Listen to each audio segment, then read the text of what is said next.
Bom, boa tarde para quem estiver entrando. Nós abrimos a sala um pouquinho antes do tempo para que todos possam entrar, para que a gente possa começar às 4 horas em ponto. Estou aqui com o Dr. João Paulo Fábio, Dr. Gabriel Vinderola, e vamos esperar aí mais uns 3 minutinhos para todo mundo se conectar e a gente começar.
Bom, Aninha, já estamos quase. Eu acho que já pode ir colocando aí a apresentação.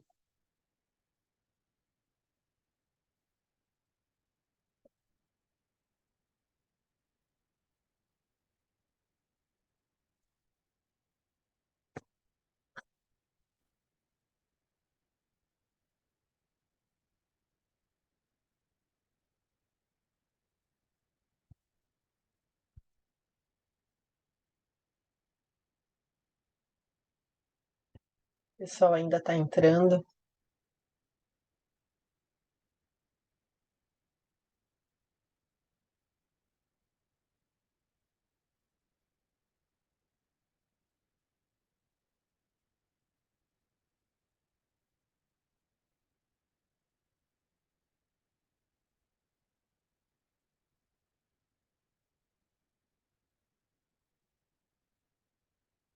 Bom, então acho que agora podemos começar, são 4 horas. Bom, pessoal, para quem não me conhece, meu nome é Flávia Goldfinger, eu sou diretora executiva do ILSE Brasil.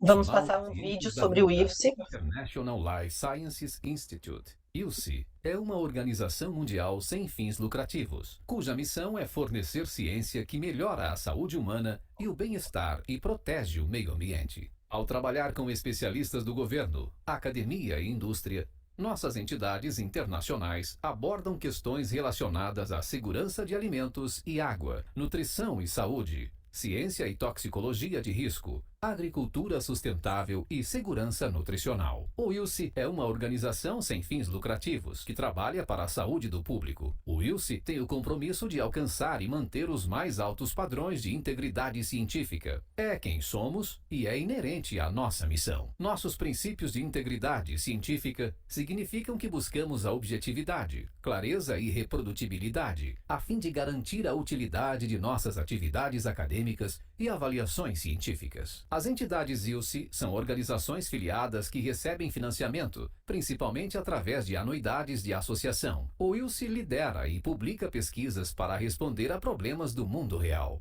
Oferecemos uma abordagem verdadeiramente única para a realização de pesquisas científicas, que permite que nossa organização facilite conversas entre especialistas globais em um ambiente neutro. Esta abordagem permite alcançar evidências específicas, equilibradas e de alta qualidade, que podem ser usadas para benefício público. Todas as entidades do ILSE seguem um rigoroso código de ética e acreditam que a boa ciência pode ter um impacto positivo na saúde pública em todo o mundo. Todos compartilhamos esses importantes princípios orientadores, e os projetos dentro das entidades do ILSE trazem ciência diversificada para a mesa, impulsionada por prioridades únicas. Você pode explorar essas prioridades de pesquisa científica visitando www.ilse.org. ILSE, construindo parcerias globais para um mundo mais saudável. Então, esse é o nosso vídeo. Esses são as nossas mídias sociais, então o nosso site, ilsebrasil.org. Gostaria de pedir a vocês que nos sigam nas mídias sociais, no LinkedIn, Facebook, Instagram, e também se cadastrem no ilsebrasil.org para que recebam todas as informações referentes à newsletter que nós temos mensalmente, aos eventos, ter acesso às publicações. Tudo isso vocês conseguem pelo site, tá? Então, hoje o webinar é sobre pós-biótico, uma atualização após 2 anos da definição ISAP. Em relação à declaração de isenção de responsabilidade, as opiniões expressas nas conferências são do apresentador, especialista, cientista, e não refletem as do ILSE. O palestrante teve total liberdade para preparar a sua conferência. Algumas informações gerais, então, se houver algum problema com a transmissão do webinar, não desconecte, pois outra pessoa dará suporte à plataforma, e pedimos também que as suas perguntas venham pelo Q&A e não pelo chat. A coordenação do webinar de hoje será feita pelo Dr. João Paulo Fabi.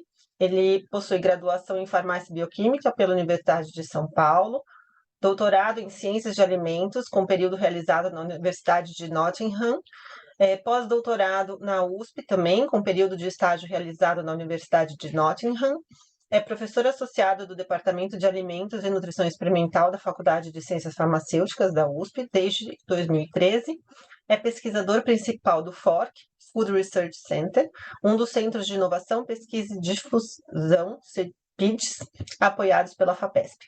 É membro da diretoria científica e do Conselho Científico e de Administração do International Life Science Institute e também é membro dessa força-tarefa de nutrientes e alimentos funcionais. João, com você. Obrigada. Boa tarde a todos. Muito obrigado, Flávia, pela apresentação. É um prazer poder coordenar esse webinar e poder fazer a apresentação do nosso palestrante, o Dr. Gabriel Vinderola. O professor Gabriel Vinderola, ele é investigador principal do INLAIN, que é o Instituto de Lactologia Industrial, filiado ao CONICET, que é o Conselho Nacional de Investigações Científicas e Técnicas, que tem dentro da Universidade Nacional do Litoral, UNL, onde o professor Gabriel Vinderola é professor associado na Faculdade de Engenharia Química. O Gabriel Vinderola, ele trabalha desde 1995 com bactérias láticas, probióticos, prebióticos, pós-bióticos, alimentos fermentados e microbiota. Desde 2020, ele é membro do corpo de diretores da International Scientific Association of Probiotics and Prebiotics, também chamado de ESAP aqui no Brasil.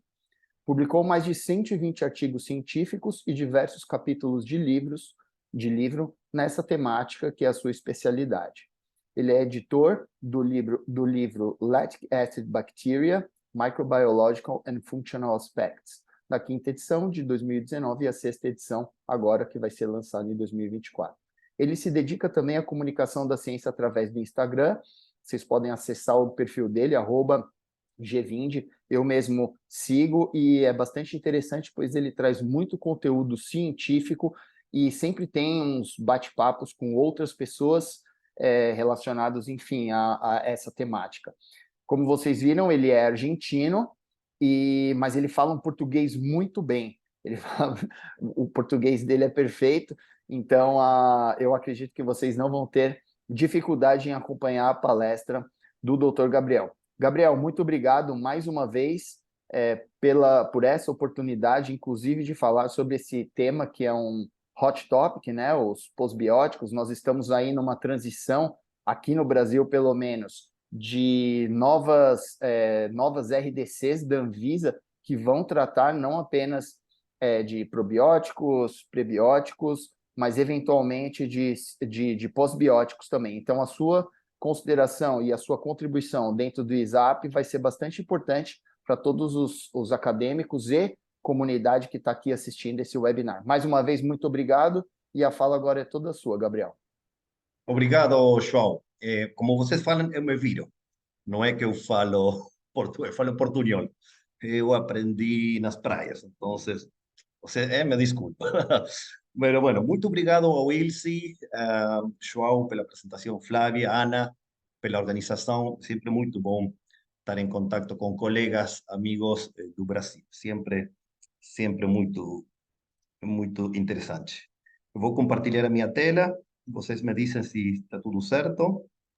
Estamos vendo. Está perfeito. Ok. Entonces vamos discutir un poco sobre esta definición do ISAP, que ya tiene un poco más de 2 años que ya fue publicada, ya fue discutida, criticada, apoyada, desenvolvida, no entendida, bien entendida, tem un poco de todo. Estos son mis conflictos de interés. Eu faço parceria com indústrias, eu sou parte do ISAP desde o ano 2020 e até o ano 2024. 2026, perdão, são 6 anos. Se a gente fala dos termos probióticos, prebióticos, eu acho que todo mundo tem mais ou menos a mesma ideia. Se a gente fala probiótico, todo mundo sabe que a gente está falando de micro-organismos vivos. Se a gente fala de prebióticos, todo mundo entende que estamos falando de um ingrediente que vai ser digerido no cólon, vai beneficiar selectivamente algumas bactérias para dar um efeito benéfico. Mas o termo pós-bióticos, infelizmente, tem muitas interpretações diferentes, ao menos 3 interpretações. E isso não é um problema, mas é uma condição que, em algum momento, a gente tem que ter un acuerdo, tem un consenso y todo mundo utilizar o termo do mismo jeito. Y vamos a ver un poco qué fue aconteciendo. Lo que es verdad es que antes de la definición do ISAP, antes del año 2001, tinha menos de 100 ingressos no PubMed, quando a gente colocava o termo pós-bióticos. Depois do ano 2001, tem como um pulo, um surto, mais de 800 vezes o termo já foi utilizado. Isso quer dizer que a definição, a publicação da definição teve um impacto. Algumas pessoas gostaram, outras não. E é importante comunicar e entender que uma definição, a gente não consegue colocar tudo em las 19 palavras que tem a definição. Por isso é sempre muito importante que uma definição tenha um documento para a gente conseguir entender os detalhes. E esse documento é um paper que tem 9.000 palavras. Então, vocês imaginam colocar 9.000 palavras em uma definição de 19 palavras é sempre um desafio. Mas, como a gente falou, isso deu um pulo no interesse. No Tringuitri publicou, foi, olha aí, agosto de 2021. Foram 3 ou 4 meses depois. Teve um pulo, um interesse no termo pós-bióticos, tem um surto nas pesquisas em Google Search, mas ainda continuamos nesta situação. Uma pessoa que não conhece do pós-bióticos pode ouvir 3 mensagens, ou 3 interpretações. Vai ter alguém que diz que um pós-biótico são metabolitos produzidos por probióticos que confieren un beneficio. Y olha aquí, dice un beneficio, no dice un beneficio para la salud. Y eso es muy importante. Vai ter otros que falan que un posbiótico es un microbio no viable que confiere un beneficio para la salud, un beneficio específico. Y hay otros que consideran que un posbiótico son metabolitos producidos por las bacterias intestinales. Son 3 cosas diferentes. metabolitos producidos por probióticos, metabolitos producidos in situ por la microbiota o un microbio no viable. Entonces tenemos tres conceptos diferentes. Nem todos tienen una definición hecha expresamente para ese término. Vamos a empezar con el primero. Posbióticos, metabolitos producidos por la microbiota intestinal. Y tiene un monte de archivos. Yo escogí solo 3 y están publicados en revistas que tienen mucha visibilidad, Nutrient Foods. Mas, si vocês consideran que un posbiótico es un metabolito producido por la microbiota, entonces você no tiene ningún producto para administrar. Es llamar de otro jeito a todos los metabolitos producidos por la microbiota cuando vocês consumen fibra. Entonces aquí no tenemos nada nuevo, no tenemos ningún desenvolvimiento tecnológico, no tengo ningún producto.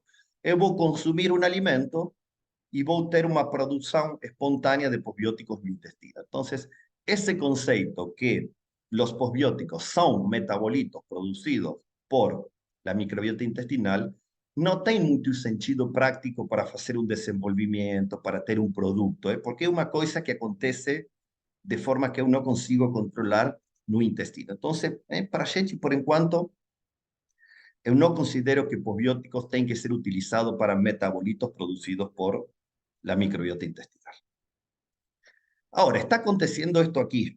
Tenemos, olha aquí, tem o mismo journal, BMC Microbiology, 2023, mayo, abril, con mismo journal, casi mismo año, tem 2 conceptos diferentes de posbióticos. Tem un grupo de pesquisa que fala que son metabolitos y otros que son microbios no viables. Entonces, es importante tentar consensuar y llegar a un acuerdo para, ok, ¿qué va a ser un posbiótico para la ciencia, para la industria, para los consumidores? Porque hasta ahora cualquier cosa podría ser un posbiótico.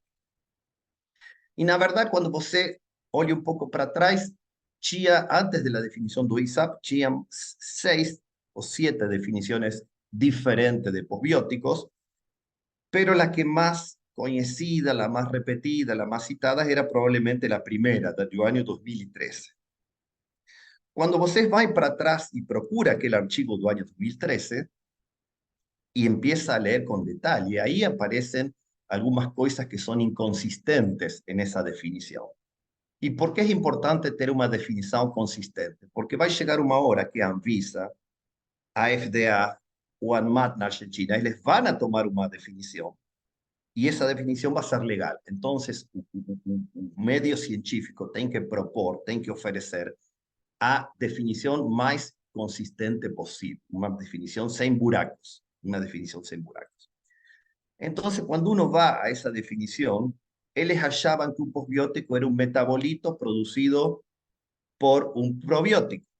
Entonces, você ahí tiene primera cosa, tiene que garantir que su microorganismo de origen es un probiótico.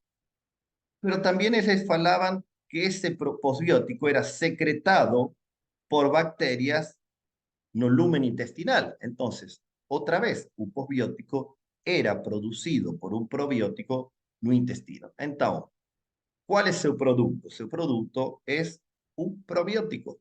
Ahí no tenemos ninguna cosa que a gente consiga medir. Ahí tengo que administrar un probiótico para él producir un posbiótico no intestino.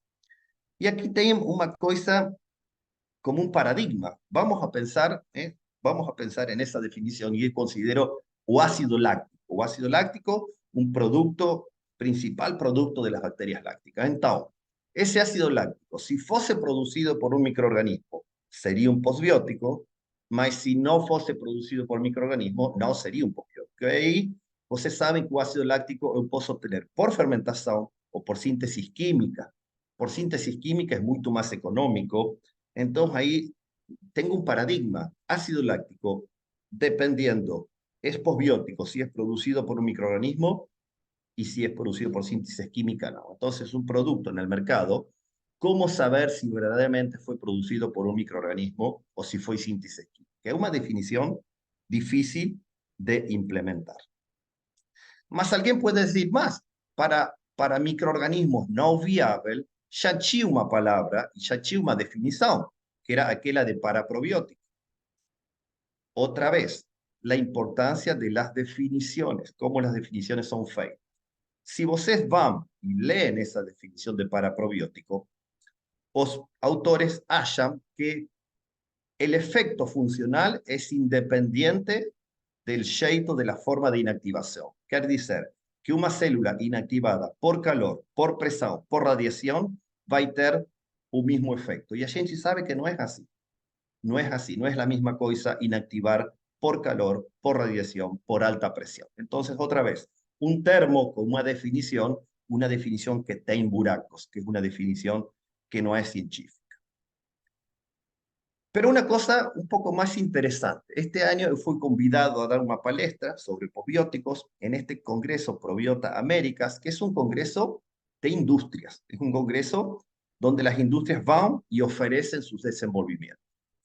Entonces eu peguei o programa e vi quantas vezes o termo probiótico, prebiótico, posbióticos e paraprobiótico foi chamado en el programa.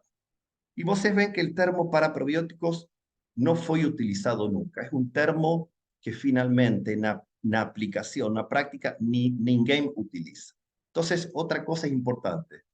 Las palabras, los termos que se proponen, finalmente tienen suceso en la industria, la academia, los pesquisadores, ellos pegan ese termo o fue propuesto, pero por alguna cosa no teve suceso. Es que cuando uno compara un termo posbiótico o paraprobiótico para microorganismo no viable, posbiótico fue mucho más utilizado. Y en esta conferencia eu tinha a possibilidade de fazer um quiz com celular e eu perguntei para o pessoal lá, eu di opções. How do you define a postbiotic? Eu ofereci as opções. Metabolitos, compostos metabólitos de la microbiota ou a definição de ISAP. E todo mundo, não todo mundo, a maioria, eles selecionaram a definição de ISAP. Mas ainda tem gente que acredita outra coisa. Depois da minha palestra, eu fiz outra vez esa pregunta y el porcentaje subió para 68. ¿Esto qué quiere decir?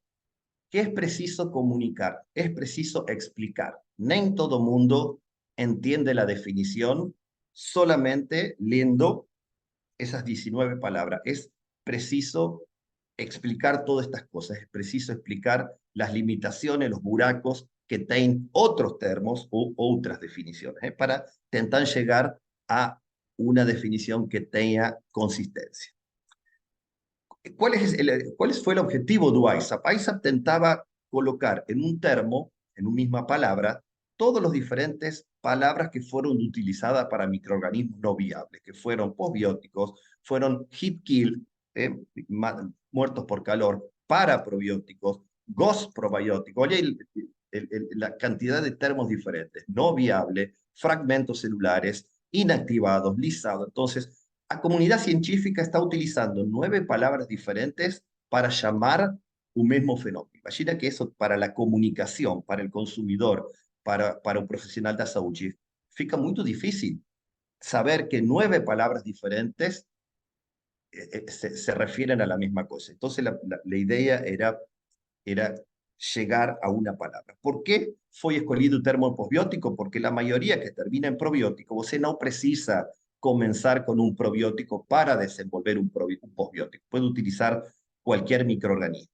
Cell fragment, cell lysates, no era siempre, a veces no siempre está fragmentado. Y post significa después de la vida. Era un termo que más etimológicamente representaba. Fue así que ISAP publicó en el año 2021, ya tuve más de 75.000 accesos, ya fue citada más de 460 veces, y eso quiere decir que está comenzando a ser aceita, está comenzando a ser entendida, porque ustedes ya vieron que una vez que las personas entienden, comienzan a utilizar. La definición, yo creo que ya todo el mundo conoce, una preparación de microorganismos inanimados y los componentes o los componentes que confieren.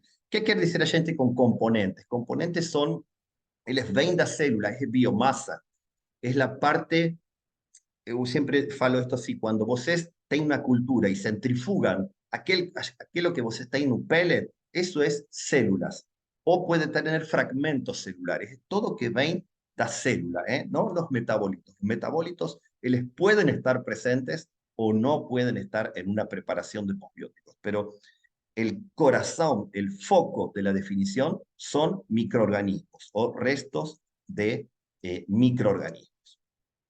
Después de la definición comenzaron, eu fui convidado a alguns debates, y eso es muy importante, porque a gente consigue cambiar ideas. El primer debate fue en Ámsterdam, con el profesor Lorenzo Morelli, que fue uno de los principales críticos de la definición, y es muy importante debatir, porque a gente percebe, ve qué es lo que no se entiende y cómo mejorar esa comunicación.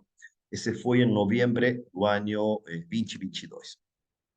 Después tivemos este otro debate en Chicago, en junio, en este año, donde aprendí algunas cosas. Primero, esto de que un termo para probiótico no estaba siendo utilizado, no tenía ningún producto ahí ofrecido en el programa con un termo para probiótico. La industria no estaba pegando ese termo.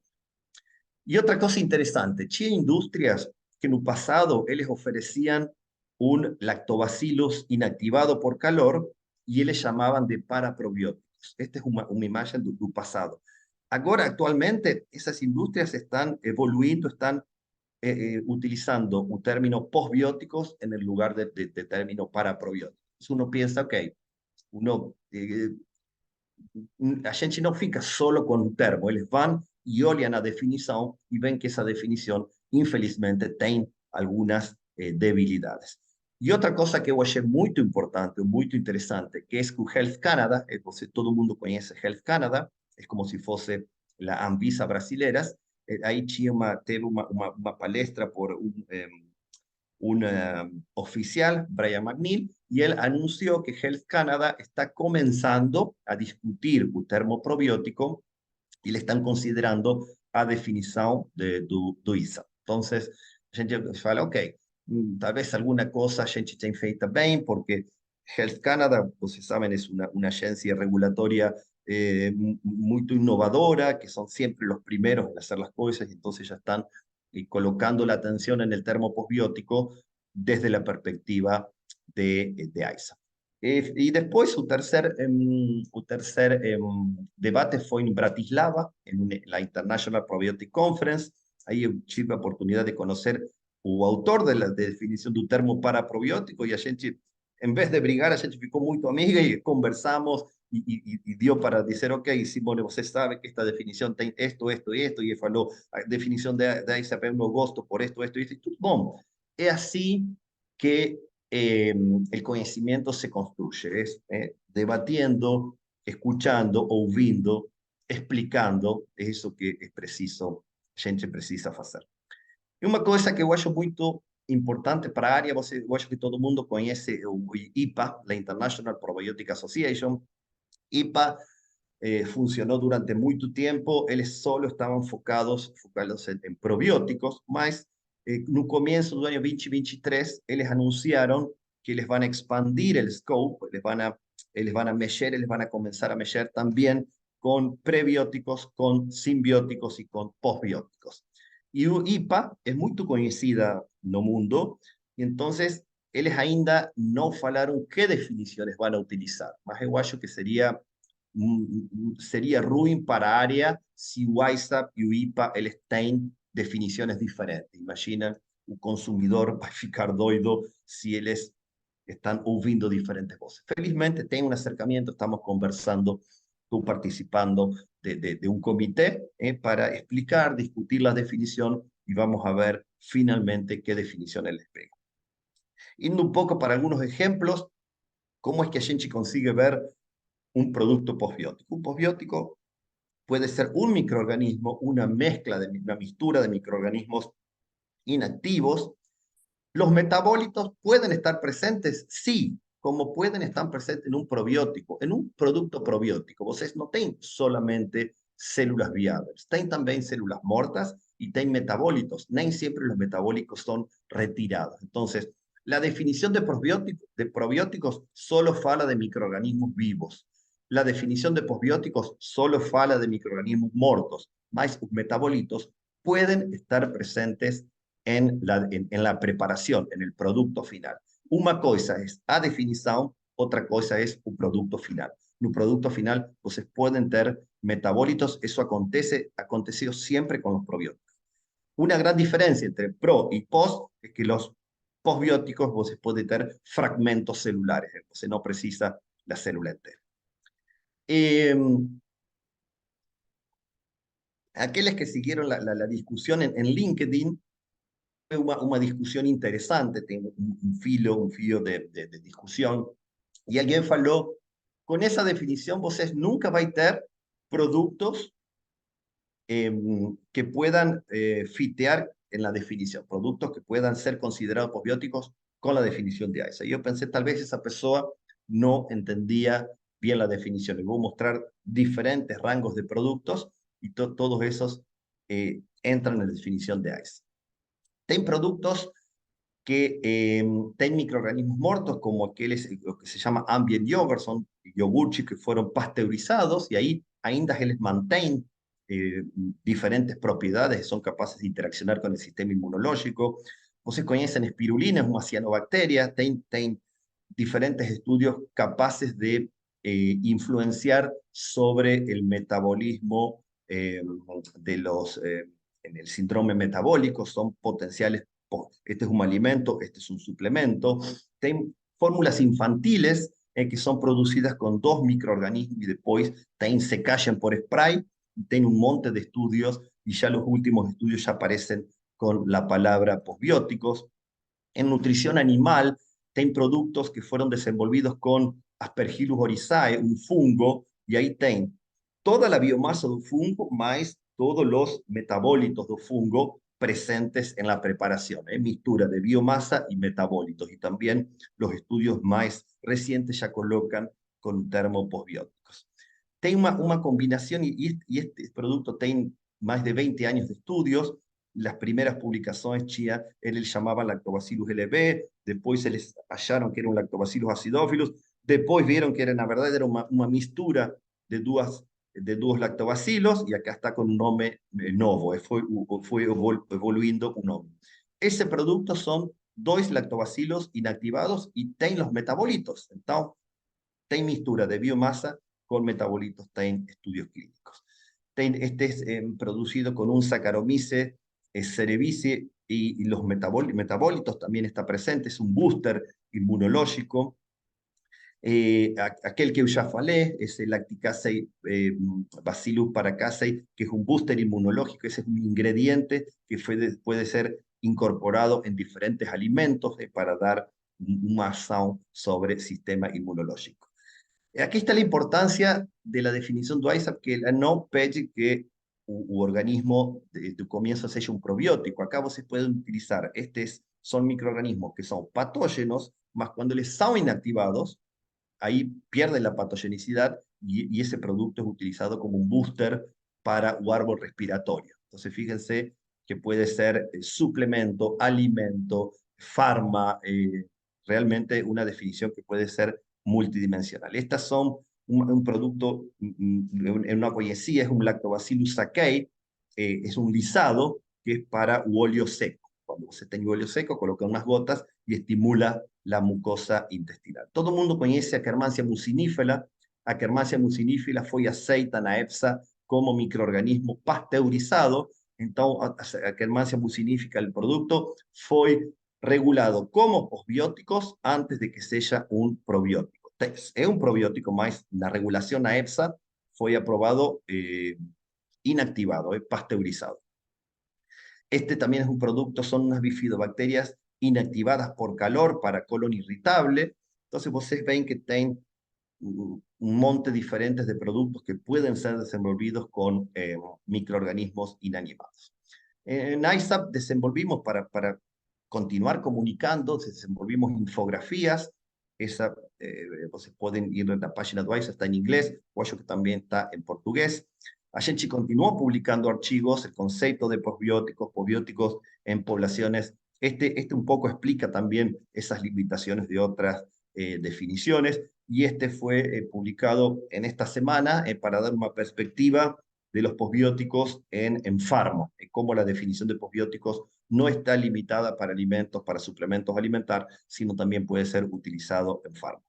Y estamos preparando, Shenchi recibió todas esas críticas, todas esas preguntas, todas esas dudas, y estamos preparando un paper que tiene más o menos unas 25 preguntas y respuestas para cada una de estas cosas. ¿Qué son componentes? Pueden ser los metabolitos partes de un posbiótico, es decir, estamos yendo una por una con cada pregunta, cada duda, tentando dar una respuesta y convidando a Shenchi para leer el archivo entero. No fiquen con las 19 palabras de la definición, no siempre es posible. Bien, algunas conclusiones. Ustedes saben que no existe una única definición de posbióticos, existen diferentes definiciones de posbióticos, fueron publicadas en diferentes momentos de tiempo. Algunas definiciones consideran metabolitos producidos por probióticos, otras metabolitos producidos por la microbiota, en otras no está claro si el metabolito es administrado, si es producido in situ. Como Shenchi fala, no sé si está correcto falar así, mas tem como buracos, tem áreas que no son claras. Shenchi piensa que la definición de ISAP, você pode gostar o no gostar, mas es una definición consistente. Cuando a gente explica, está focada en microorganismos no viables, enteros o fragmentos. Y a gente siempre fala esto, ISAP no es una agencia regulatoria, es un grupo de pesquisadores, y el futuro va a decir qué definición va a ser utilizada, aceita por los científicos, por la academia, por la industria, por los profesionales de la salud, por los consumidores. Los consumidores ainda están un poco longe de entender este concepto, y las agencias regulatorias tienen la última palabra. Cuando la Anvisa, o cuando ANMAT, o cuando FDA incorpore un termo posbiótico, les van a definir qué quiere un posbiótico. Y tal vez en un futuro un posbiótico va a ser una cosa diferente en un país u otro. Tenemos que trabajar para comunicar y para intentar llegar a un acuerdo, y por en cuanto Health Canada es la primera agencia que está regulando con la perspectiva de ISA. Muy obrigado.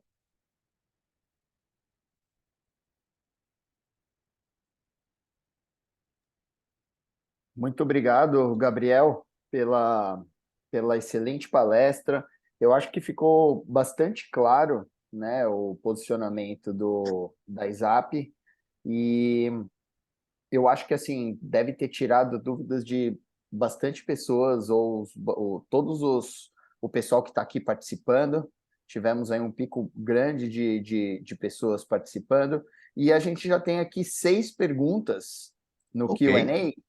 Vamos nessa. E vamos lá, que eu vou começar aqui, vamos lá pela primeira. A Ana Clara, ela está perguntando assim, a primeira pergunta dela é, existe algum alimento pós-biótico? E ela está perguntando isso porque ela só encontrou suplemento alimentar. Então, essa é a primeira pergunta, e seguindo a pergunta dela, ela escreveu assim, se eu fizer uma fermentação láctea, por exemplo, e posteriormente inativar os micro-organismos com o intuito de obter os compostos intracelulares produzidos durante a fermentação, poderia ser considerado um alimento pós-biótico? Duas cosas. Si você tem un estudio clínico que indica que ese alimento administrado tiene un efecto, hizo un posbiótico. Porque além do metabolitos, tem as células, porque você não está tirando fora as células. Y yo ya mostré también aquí la fórmula infantil para bebés que no pueden pegar un leite materno. Esa fórmula infantil inactivada tiene bacterias, tiene metabolitos. Ese también es un alimento posbiótico.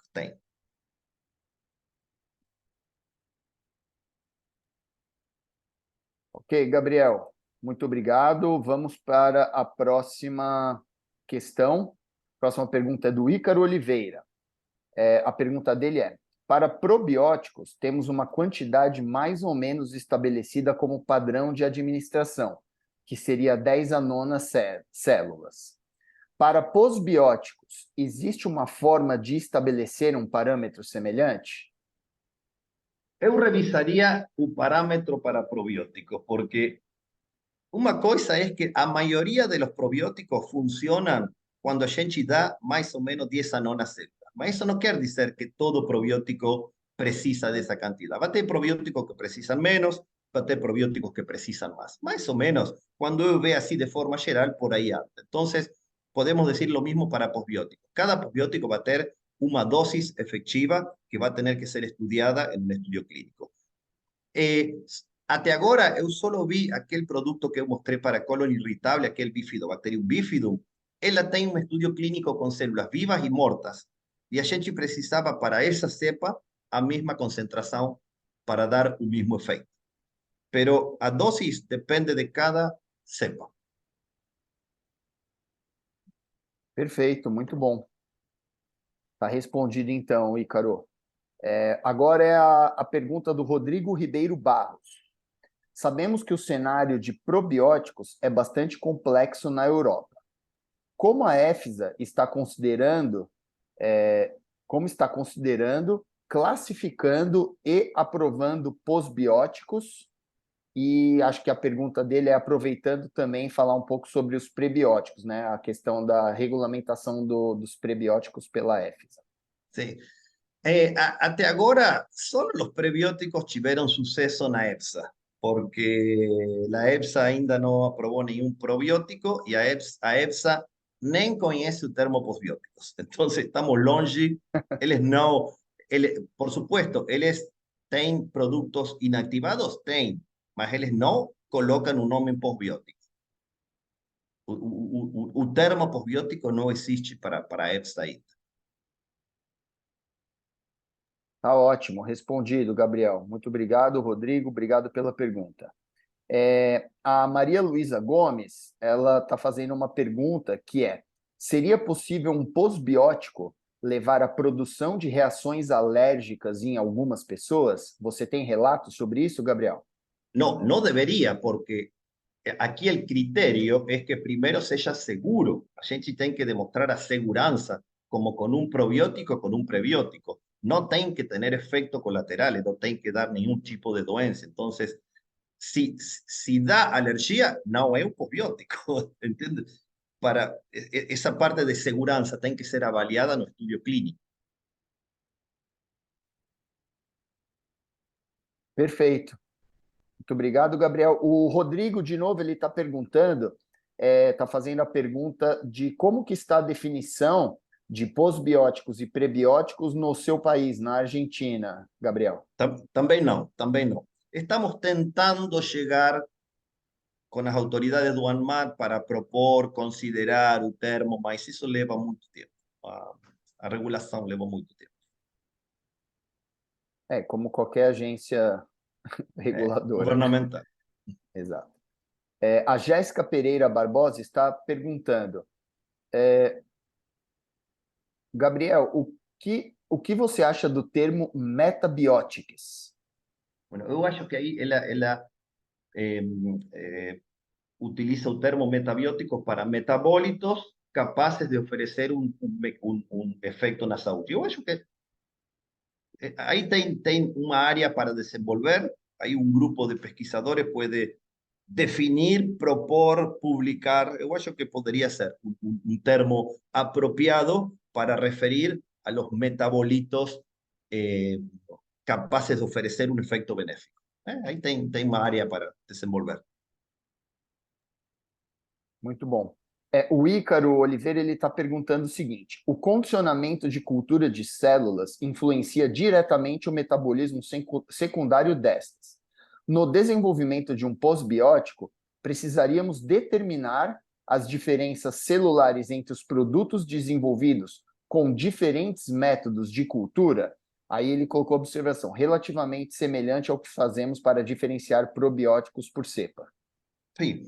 Un medio de cultura tiene un impacto en el producto final. Y eso acontece para probióticos. Você desenvolve probióticos en diferentes medios de cultura y les pueden tener propiedades diferentes. Para probióticos acontece la misma cosa. Entonces, você tem que definir cuál es su medio de cultura y ese medio de cultura tiene que ser manchido en la producción. Y esa es un poco la crítica para un termo para probióticos. Un termo para probióticos hallaba que el tratamiento de inactivación no tenía influencia en el efecto. Você poderia inactivar por calor, por radiación, y eso no es así. Influencia todo, medio de cultura, tipo de inactivación, entonces tiene que ser todo bien definido, establecido para tener reproducibilidad. Legal, eu só vou fazer uma pergunta minha em relação a Sim. meio de cultura e tal, Gabriel. Então, a gente poderia pensar que seria, por exemplo, um simbiótico que tivesse sido inativado, ele poderia ser considerado um posbiótico. Tem que demonstrar. Tem que Esta é uma demonstrar, pergunta. tá? Tem que demonstrar. Um posbiótico não é um probiótico inactivado. Certo. Se você quer, pode inactivar um probiótico, mas tem que fazer o estudo clínico demonstrando que esse probiótico inactivado tem algum efeito na saúde. Entendi, perfeito. É que aí você já teria meio caminho andado, porque se você já tivesse Exato. uma comprovação de prebiótico e probiótico, a segurança dos Exato. dois, tá, perfeito, legal. Com certeza, sim. Tá bom. O Rodrigo Barros ele está perguntando o seguinte: os posbióticos precisam ser obtidos a partir da fermentação de micro-organismos comuns da microbiota intestinal ou podem ser obtidos a partir de quaisquer espécies e linhagens, sejam elas bacterianas, fúngicas ou incomuns à microbiota humana? Sim. También, como con probióticos, você pode utilizar cualquier especie de microorganismo identificada a un nivel de cepa. Puede ser una bacteria, un fungo, una levedura. Y vocês ven que con probióticos tem tradicionalmente Lactobacillus, Bifidobacterium. Agora está tendo Fecalibacterium, Akkermansia, Hafnia, probióticos da nova geração. Com posbióticos, eu acho que vai acontecer a mesma coisa. Vamos a começar a ver diferentes especies, no las clásicas, no las tradicionais. Perfeito. A Vanessa Costa, na verdade, ela está fazendo uma pergunta, inclusive ela fez em espanhol, há algum alimento que podemos chamar de posbiótico ou podemos encontrar posbióticos em algum alimento? Mas é a primeira pergunta que você já tinha respondido. É a primeira pergunta. A gente já respondeu, Vanessa, tá? Foi exatamente a primeira pergunta, o Gabriel, ele respondeu isso. O professor ai meu Deus, só conheço Todorov, é o Slav Todorov, ele é professor aqui da nossa universidade, no meu departamento. Ele está perguntando se você poderia compartilhar algumas de suas realizações pessoais de pesquisa na área de posbióticos.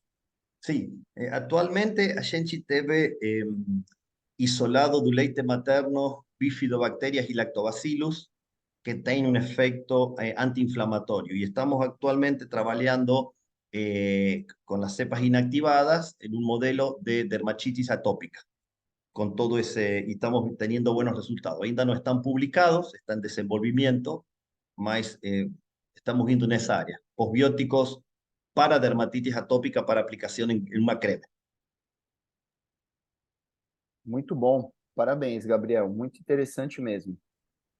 O Ícaro está perguntando: o método de inativação do micro-organismo pode expor alguns epítopos potencialmente imunogênicos, mas isso precisa ser determinado nos testes de biossegurança. Então, acho que você já tinha respondido que... Absolutamente. A segurança é a primeira parte de todo estudo clínico.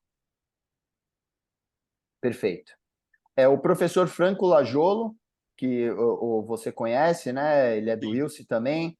Ele está perguntando o seguinte: qual a tendência de uso dos posbióticos? Ingredientes de alimentos, suplementos ou medicamentos? Obrigado pela pergunta, Franco. Um saludo para Franco. Pelo que eu vi no congresso em Chicago, onde tinha toda uma exposição, suplemento. O que mais tem de suplemento, depois eu colocaria alimentos e depois bem atrás em medicamento. Mas suplemento, com certeza. E nós temos talvez o FDA, que é um pouco... tem algumas nuances, né? Para você poder comercializar qualquer tipo de produto como suplemento. A gente sabe que o FDA ele tem umas determinadas nuances, é muito diferente do que a Anvisa, né? A gente sabe disso daí. Então, tá, faz sentido mesmo. A doutoranda Débora Presciliano de Oliveira, ela está perguntando o seguinte: professor, quaisquer bióticos, uma vez publicado o estudo clínico e comprovado seu efeito, qual o procedimento para que os mesmos sejam validados pelos órgãos responsáveis? Cada país regula o seu produto? Sim. Eu posso dizer o que acontece aqui na Argentina. Eu vi aí conectada a Daniela Tomei, ele uma colega, a gente escreveu, ele tem muita experiência em regulação de probióticos no Brasil, ele saberia. Aqui na Argentina é um processo onde você tem que apresentar todo dossiê com toda a informação que você tem sobre esse produto. Que aqui faz, explicado num linguagem simples, colocando toda a evidência, y eso puede llevar hasta un año, hasta você ter uma resposta onde seu produto é aceito como um probiótico. Agora está bastante mais rápido. Eu acho, quando a gente começou aqui na Argentina, no ano 2011, o primeiro dossiê levou 3 anos para ser revisado e avaliado. Imagina, é demais. Agora está um pouco mais rápido. Perfeito. O professor Franco, ele está perguntando novamente se é de se esperar que a avaliação para fins normativos possa ser mais simples e o que diz a EFSA. Ok, a EFSA não disse nada ainda. Eu acho que talvez poderia ser mais simples, mais rápido por el tema de segurança. Como aqui tem micro-organismos inactivados, que você não tem risco de translocação. Então, eu acho, mas é uma coisa, uma opinião absolutamente pessoal. Não podemos dizer que vai ser mais rápido. Eu até posso citar, tivemos uma consulta pública sobre novos alimentos, novos ingredientes da Anvisa, e nessa proposta de RDC, eles não falavam o termo pós-bióticos, mas eles falavam que para você, enfim, registrar um novo alimento derivado de um micro-organismo inativado, esse micro-organismo precisava ser obrigatoriamente um probiótico então, mas estava escrito, isso que eu achei estranho. É lamentável. É E você lamentável. precisava confirmar, enfim, tudo, gênero, precisava confirmar tudo. E eu achei estranho isso daí. No faz sentido pedir que el microorganismo inactivo seja um probiótico quando estava vivo. Não faz sentido. Não tem sentido científico. Você pode pegar um lactobacilo, que eu não sei se é um probiótico, é um lactobacilo. Nunca fiz um estudo clínico viável. Eu faço o estudo clínico diretamente lactobacillus não viável. Por que eu deveria fazer mais um estudo clínico com o microorganismo vivo? É colocar uma barreira que não tem sentido. Pedir que seja, por isso que quando tem essas consultas públicas, é muito importante que a gente que tem experiência escreva, faz um depoimento, faz uma porque uma coisa que não faz sentido. E ven el caso de Akkermansia. Akkermansia não precisou, foi direto como um probiótico. Perfeito, o que eu acredito também, acho que já responde a próxima pergunta da Aline, que ela estava perguntando, né, no seu entendimento, quão próximo o Brasil está no reconhecimento dos posbióticos, uma vez que não estão previstos na consulta pública da proposta de legislação de novos alimentos, que é o que eu acabei de falar. Então, assim, Exato. Aline, não é tão animador. É você que está no Brasil e tem que responder essa consulta e pedir, opinar. Eu não consigo fazer muito daqui. Exatamente. Aí o Rodrigo ele está agradecendo e acho que a Daniela Tomei, a sua colega, ela escreveu um negócio muito, muito importante. Ela falou assim... Ela é muito boa, a Daniela é ótima. Ela está explicando aqui, para aprovar na Anvisa, é necessário comprovar a segurança e o benefício à saúde através de estudos científicos. É um processo complexo que leva em média 2 anos para ser concluído junto à agência. Atualmente, 80% dos processos de probióticos têm sido negados pela Anvisa. A Daniela Tomei... Muito obrigado, Daniela, pela... Nossa, é preocupante, mas bueno, é assim que temos. Muito obrigado, ela está falando Daniela. Que tem a categoria na consulta pública sobre produtos derivados de micro-organismos. Exatamente. Bom, pessoal, eu acho que é isso. Acho que tem mais uma... Obrigado, Daniela. Obrigado mesmo. Acho que tem uma última pergunta aqui, a Érica Vieira está perguntando. Depois de um estudo clínico realizado, posso utilizar o micro-organismo inativado testado em um determinado alimento para produzir um pós-biótico sem refazer o teste clínico no alimento final? Esa es una pregunta muy boa que acontece también para probióticos. Un probiótico que foi desenvolvido como suplemento. Eu posso colocar no iogurte e falar que ainda tem o mesmo efeito? A gente publicou um artigo alguns anos atrás. Não tem muito, porque qual deveria ser a resposta? Eu deveria ter estudos clínicos com um probióticos, suplemento e alimento. Não tem muitos. Pero para Lactobacillus rhamnosus tem alguns. E você vê que independientemente si estás en un alimento o en un suplemento, o efecto benéfico você ve, puede tener diferente magnitud. A veces los estudios in vitro son un poco, a veces uno demuestra que en un alimento consigue mantener mayor viabilidad, pero finalmente lo que importa es el efecto benéfico. A veces no es tan importante si vive o no en el estómago, porque tal vez el efecto benéfico se debe a la célula muerta. Entonces, lo que a gente tiene que tener es el estudio clínico con el efecto. Y en ese archivo que a gente publicó, son 3 o 4 cepas que fueron comparadas como suplemento y alimentos, y en todos los estudios vieron que el efecto probiótico se daba. Entonces, es una pregunta que no tiene una respuesta, pero la evidencia podría decir que el efecto benéfico se ve. Porque, a ver, otra cosa que eu sempre penso, quando você consume um probiótico como suplemento no café da manhã, café da manhã no Brasil é completamente diferente que na Argentina, completamente diferente que nos Estados Unidos. Entonces, la matriz alimentar que eu estou colocando con ese suplemento es diferente. Entonces, no podemos colocar el foco tanto en la matriz, porque finalmente a gente come porque a gente quer. ¿Entiende? Entonces, ¿cuál es la diferencia de colocarlo en un yogur o tener el suplemento y consumir un yogur, un suco, un misto kenchi, mate? É interessante a discussão. Perfeito, realmente é uma discussão bastante interessante, né? Porque a gente se alimenta do que a gente quer. E... Exatamente, exatamente. O suplemento vem com qualquer tipo de alimento. Sim. Perfeito, eu acho que é isso, Gabriel. A gente não tem mais perguntas. Eu achei extremamente produtivo essa discussão, Gabriel. Só tenho que agradecer bastante, deu uma boa clareada, acho que na ideia dos ouvintes, pelo menos na minha deu. Agradeço bastante a sua presença. O professor Franco também está agradecendo bastante aqui por mensagem. Todos os outros colegas, tanto da universidade quanto do ILSE, estão agradecendo essa sua excelente palestra e excelente discussão, e continue o excelente trabalho, né, Muito obrigado. no ISAP, e vamos seguir com esse tema dos bióticos, sempre discutindo para o benefício da nossa sociedade. Muito obrigado, Gabriel. Obrigado pelo convite. Obrigado, Flávia. Obrigada, doutor Gabriel. Obrigada, doutor João. Obrigada, Ana, também, pelo apoio aí.